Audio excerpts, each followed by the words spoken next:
In April of 2012, as a 15-year-old who dreamed of restoring his own Volkswagen with his father and uncle, I found this car on Craigslist, and I knew immediately that as much work as it would take to get this car, I was passionate about putting this car back on the road. Now, I'm sure I know what you're thinking. That's a lot of work for someone who doesn't know what they're doing. And it was, but at the same time, it was a wonderful learning experience and time spent with my father and uncle that I would not trade for anything else in this world. I spent some time in the video talking about the process of restoring this car, but initially it took us about 2 years and I was able to finish it in time for my graduation party from high school, where I had also taken auto body classes and would eventually go on to take auto body in college, and then, lo and behold, become the teacher of that same college in that same program that I graduated from. Initially, after painting the car, I drove it around for a while without any bumpers, no carpet, and no headliner. I did this for a while I was finishing college, and piece by piece I was able to put it together. With the car all back together, my new goal was to take it out west. So we trailered it out to the Grand Canyon where we got to spend the night, but ultimately ended up in Chino, California for the El Prado Show and Shine and Black Star Campout.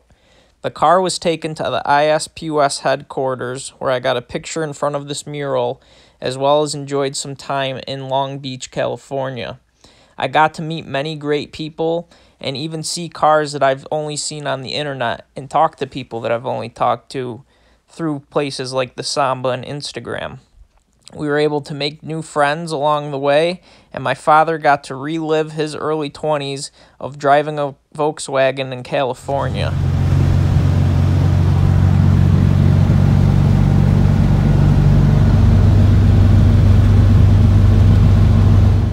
The inspiration of having my Squareback parked up with about 70 other Type 3s in Southern California was a dream come true, and the inspiration quickly came to pick up my first year 1966 Volkswagen Fastback to ultimately do a full restoration and return to the West Coast with that car. My other video showcases my recently acquired 1964 Volkswagen Notchback, thus allowing me to complete the collection with the exception of the Type 34 Karmann Ghia, a larger Karmann Ghia based off of the Type 3 platform, another non-US market vehicle. But without further ado, let's go over my 1970 Squareback after 10 years of ownership. I thought it would be nice to share with you some photos of the before process of the car and tell you about some journeys that I had the privilege of taking this car on. But we'll get to the walk around now. This car was painted in 2014 using PPG Shopline acrylic urethane single stage JAU is their product line, and the car is L50B diamond blue with L87 pearl white roof. If we get closer to the car, you see where there's a break in the pillar and the roof is white in comparison to the rest of the car. They had a lot of variations of this shade of blue for probably close to 20 years on different air-cooled models, but that was the correct color for this year, so that was the color that I wanted to go with, and I'm very happy with the color choice. It was originally Savannah beige, and for me, the beige didn't quite do it for me, and blue was my first choice, so that was my decision in that.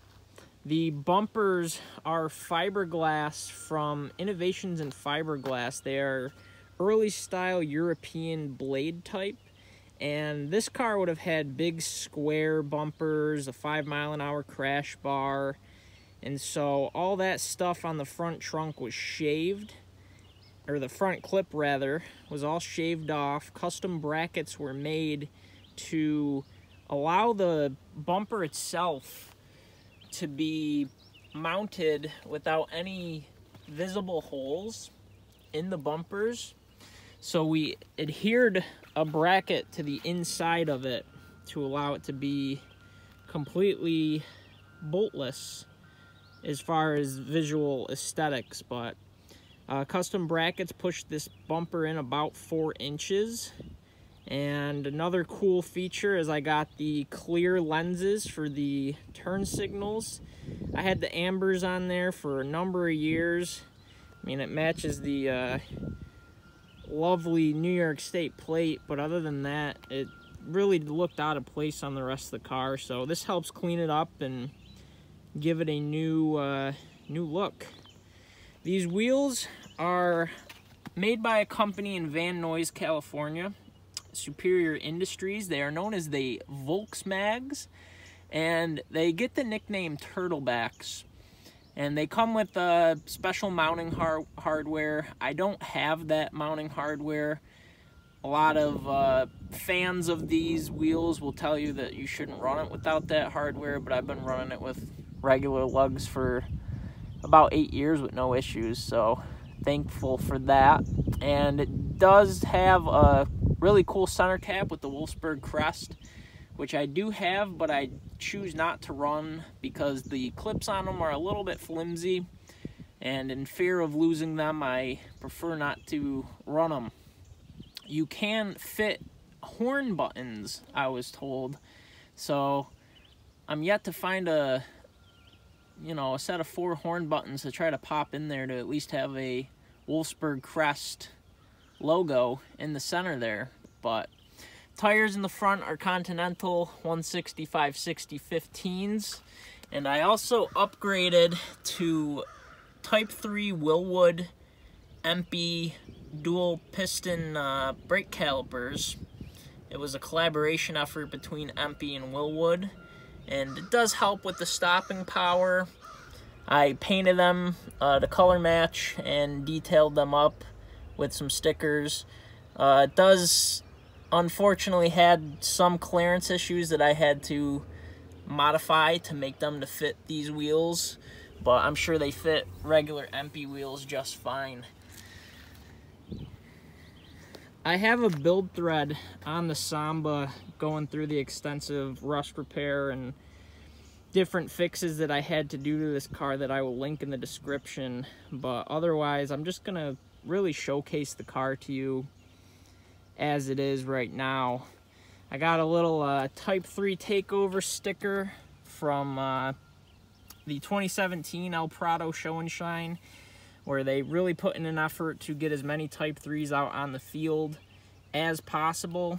And I will attach some pictures of 2019 when this car was trailered to Chino, California for the El Prado Show and Shine. It was the 3rd annual Type 3 takeover, and I was thankful to have this car on the show field with roughly 70 other Type 3s. This is a sticker in memory of my uncle, who was a big help on this car. Him and my father were a huge inspiration and a lot of help with this car. I had purchased the car when I was 15 years old with the help of my father, mowed some lawns to pay him back, and ultimately spent 2 years restoring the car while taking high school automotive classes, coming home in the evenings and weekends to take my skills from school to keep me out of trouble to put into good use on working on this car. So I'm very thankful for the help of my father and my uncle. We'll go over the interior. I didn't redo these seats. These seats are some of the only pieces that I never redid. When I had bought the car, I refer to it as the Noah's Ark car because I got 2 of everything. And I had some brown seats that needed to be recovered, and these black ones are in good shape. For the most part, interior is pretty clean. I need to replace that section there. It got scrunched up, lifting up the bottom of the seat base at one point. But then I went with a, hard to tell, but it's a grayish carpet known as salt and pepper. It's just a, kind of a black and white speckle, light gray carpet that I thought it would kind of set it off a little bit nicer than just a black carpet. So I sprung for the salt and pepper. I can open the front trunk and show you the salt and pepper loop in there as well as in the back. When I had this car in California, I had the pleasure of being interviewed and photographed by Hot VW's magazine. I also got to see their headquarters at an open house. I've been reading the magazine my whole life, and the car's made some features kind of in the background and different stuff like that, but I really appreciate them taking the time to check out the car with me. And here's some more salt and pepper loop. And then the headliner was something that my father and I had done. And for a first time doing the headliner, you got some wrinkles, a little bit of peel back. I'll have to touch that up someday, but for the most part, I don't think we did too bad. The C-pillar quarter glass is pop-outs, original to the car.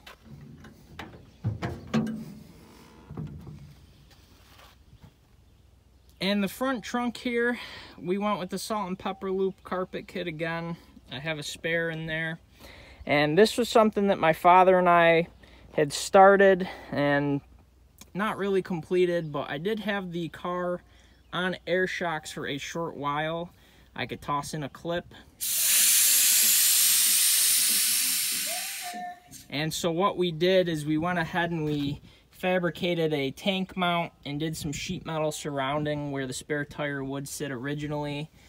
I didn't really care for the air shocks how they were and knew that there was a lot more metal fabrication and modifications to be done to really make it be safe and reliable, as well as provide a good quality smooth ride down the road. So that project was kind of put on hold.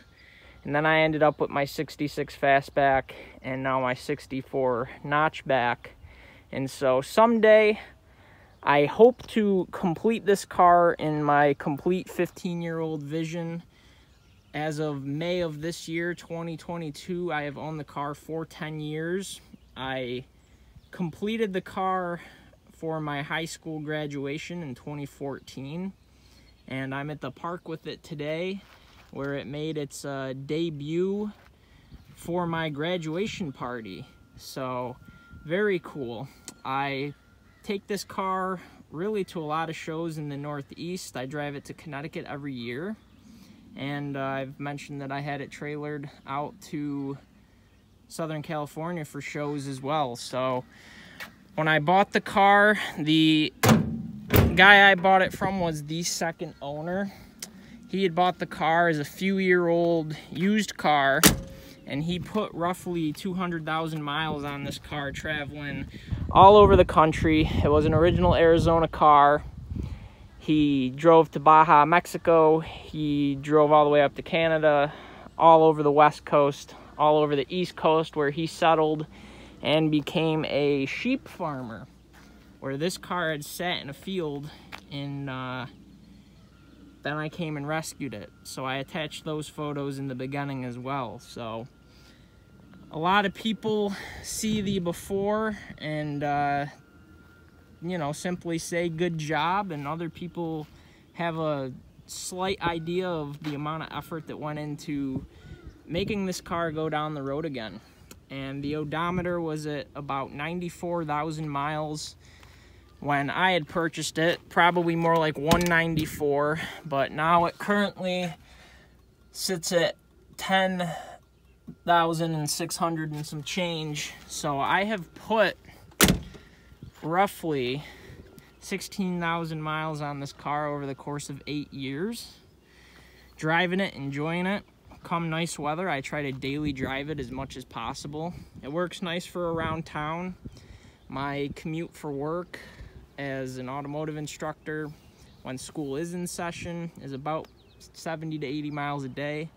And depending on how chilly it is in the morning, I might take the daily driver, or I might just rough it out and drive this. So it does get driven, it does get enjoyed, and really that's the whole point and purpose of restoring these cars. It's cool to bring them to shows.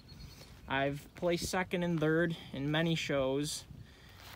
There's a lot of nice examples of these who have won first place, but I've never won first place by default. It's always been a good competition, and that's all right with me. I'm fully proud of this car and the way that it turned out. And at the end of the day, that's all that matters. So I really appreciate you guys checking out this ride with me. And until next time, peace.